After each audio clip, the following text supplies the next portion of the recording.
Okay, here's another story. This is called Paranoid Android, DORIAN, Part 2. One day later, the remains of Dorian the android are scattered about the scrapyard. Piles of twisted, rusting metal and mountains of useless junk waiting to be melted down and recycled in the furnace. Dorian's right hand begins to twitch, and the robot lifts up his forefinger. The metal hand runs and scuttles around the junk mountains in a blind panic, searching for the rest of its body. 1 week later, right hand bumps into left hand. Both of them are blind and tired. Left hand recognizes his best friend immediately from the very first touch of their fingers. Both of the hands begin shaking, and the brothers hug each other. Their two metal hands link their little fingers together and continue searching for the rest of their body. 1 month soon passes, and Dorian's hands have found the android's arms and torso.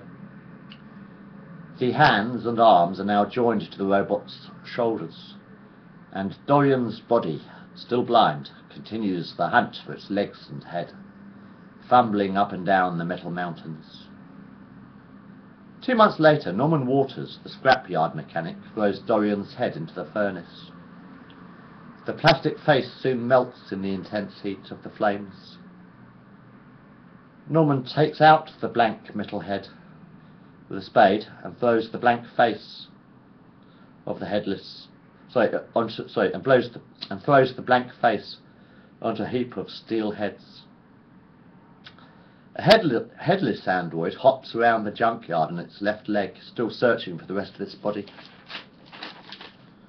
1 year later, the body of Dorian the robot has just found its right leg.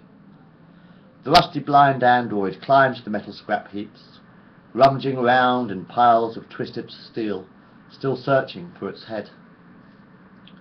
"Can I help you, sir?" asks a soft female voice from the metal mountain beneath Dorian's feet.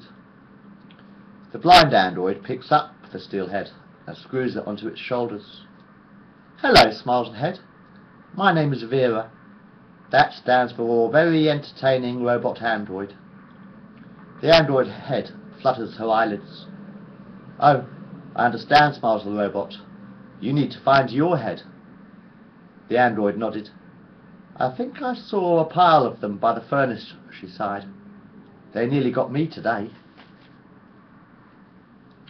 The body of Dorian, wearing Vera's head, soon finds a pile of blank robotic heads nearby to a smoking furnace. It does not take very long to find Dorian's real head. The stainless steel glistens in the soft, cool blue moonlight, but the android's face is missing. The robot unscrews Vera's head and puts on its own. "Well, at least the eyes and mouth still work," sighs Dorian. He rests Vera's head under his right arm. It takes Dorian the android several hours to find a suitable replacement face. First he finds a nose, then a chin, a pretty smile, and eventually a pair of big jug ears. The head of Vera the robot smiles at Dorian. "You look very handsome, darling," she sighs.